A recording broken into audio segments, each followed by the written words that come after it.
Comment se passe la régression de vie et la thérapie des vies antérieures? C'est là où l'on ramène les gens dans leur vie antérieure pour trouver des réponses à leurs problèmes. Souvent, ces personnes ont consulté des médecins et des psychiatres. Elles ont eu des problèmes toute leur vie et ne peuvent pas trouver de réponse. Elles sont au bout du rouleau, et je suppose que c'est à ce moment-là que nous devenons le dernier recours lorsqu'elles veulent consulter un thérapeute des vies antérieures. Cela est interdit car les médecins ne vont certainement pas les encourager, surtout les psychiatres, à choisir cette voie.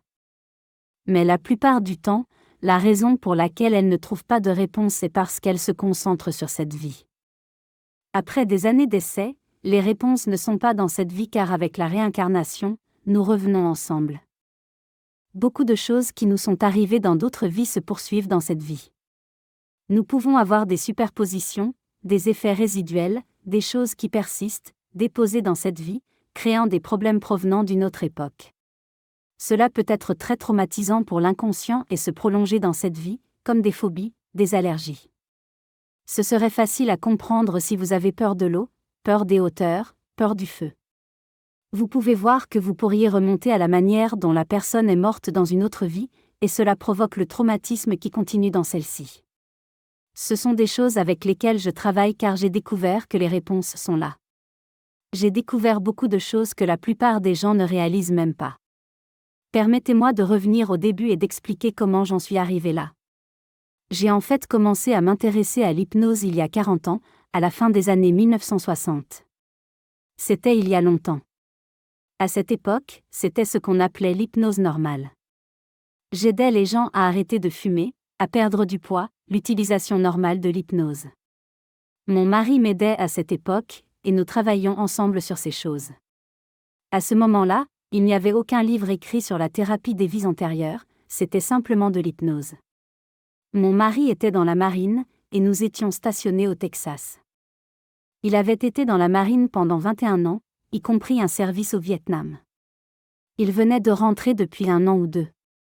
Il était là au début de la guerre du Vietnam, l'un des premiers porte-avions à partir. Donc, il était là au début, travaillant comme contrôleur radar pour les porte-avions. Il est revenu, et nous étions stationnés au Texas, essayant de retrouver une vie normale après cela. Il savait ce que je faisais avec l'hypnose ordinaire, et parfois, il m'aidait avec cela. Mais, comme je l'ai dit, je faisais de l'hypnose normale, et le médecin avait une patiente, une femme de militaire, qui luttait contre des problèmes de poids dus à une suralimentation. Le médecin pensait que si nous pouvions la faire se détendre grâce à l'hypnose, cela pourrait l'aider plus que le médicament qu'elle prenait. Donc, c'est ce que nous allions essayer de faire. Tout a pris une tournure étrange, et c'était totalement inattendu. Alors que nous travaillions avec elle, nous avons décidé de la ramener dans son enfance pour découvrir la cause de sa suralimentation. C'est là que tout a changé. Elle est soudainement entrée dans une vie antérieure, à Chicago pendant les années folles, où elle était une jeune femme à la mode vivant avec des gangsters. Nous étions déconcertés car elle n'était certainement pas en vie à cette époque. C'était la première aventure et la première fois que nous étions confrontés à quelque chose comme ça. J'ai toujours été intéressée par le paranormal la plupart de ma vie, sachant qu'il existait, mais je n'en avais jamais vraiment beaucoup lu ni été exposée, je suppose parce qu'à cette époque, il n'y avait pas beaucoup d'informations disponibles. Il n'y avait pas de livre pour aider un hypnotiseur s'il se retrouvait dans une situation où le patient retournait dans une vie antérieure, il n'y avait aucune instruction du tout. Le seul livre à cette époque était « La recherche de Bride et Murphy », qui semblait ordinaire par rapport à ce qui a été découvert depuis. Dans les années 1960, c'était révolutionnaire qu'une personne ait rapporté être retournée dans des vies antérieures avec l'hypnose, mais c'était le seul livre lié à ce que nous faisions à l'époque. Sinon, nous étions plus ou moins livrés à nous-mêmes. À cette époque, les méthodes d'hypnose étaient compliquées, et nous devions utiliser des méthodes comme l'objet brillant, où nous suspendions quelque chose de brillant devant la personne, les faisant le regarder jusqu'à ce que leurs yeux se fatiguent, puis faire des inductions longues et laborieuses, détendant la personne du gros orteil jusqu'à son corps. Il y avait beaucoup de tests pour voir à quel niveau de transe la personne était, ce qui prenait beaucoup de temps. J'espère que cela ne se fait plus car il y a maintenant des façons plus faciles et plus simples de le faire. Je parle devant des conseils de psychiatres et d'hypnotiseurs, et j'enseigne mes cours. Je constate encore que certaines personnes utilisent ces anciennes méthodes, ce qui est surprenant. Maintenant, en revenant à notre patiente, nous continuions à la ramener encore et encore pour voir où elle allait. Au fait, elle a été aidée pour son poids et son problème rénal, et nous voulions continuer à voir où elle allait. Elle a fini par traverser 5 vies différentes dans de nombreux endroits différents.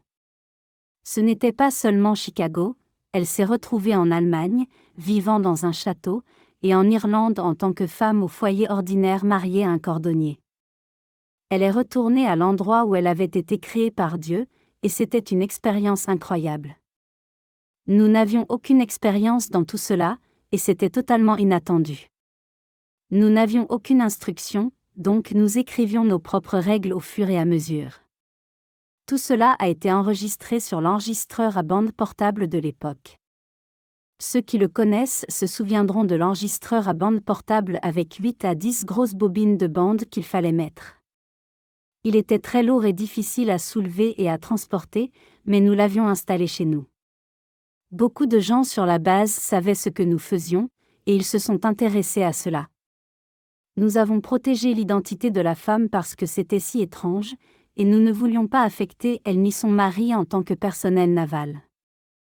Lorsqu'ils ont découvert ce que nous faisions, ils venaient chez nous 1 fois par semaine, et nous leur faisions écouter les enregistrements. Tout le monde était étonné et fasciné, et ils voulaient faire ce que nous faisions. Puis vint un désastre qui a changé nos vies à jamais. Comme je l'ai mentionné, mon mari venait de rentrer du Vietnam et a failli être tué dans un horrible accident de voiture. Il a été percuté de plein fouet sur l'autoroute par un officier de construction qui avait bu au vieux club de la base. Il conduisait un minibus Volkswagen, et mon mari a été réduit en miettes dans les débris car il n'y a pas de moteur à l'avant de ces voitures. La seule chose qui a sauvé sa vie cette nuit-là, c'est qu'il y avait un infirmier de la marine derrière lui qui venait de rentrer du Vietnam et qui connaissait tout sur les soins d'urgence.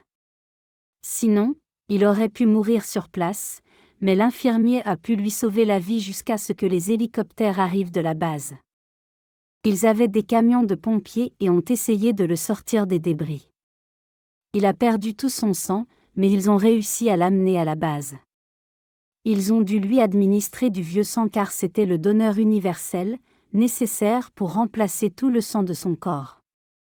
Il a passé 1 mois en soins intensifs, souvent inconscient, ne sachant la plupart du temps même pas où il était.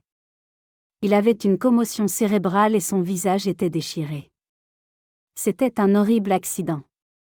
Ils sont venus me chercher, et je suis allée à l'hôpital. 5 médecins différents ont donné des raisons différentes pour lesquelles il n'y avait aucune chance qu'il puisse survivre à la nuit car c'était trop grave, trop de traumatisme.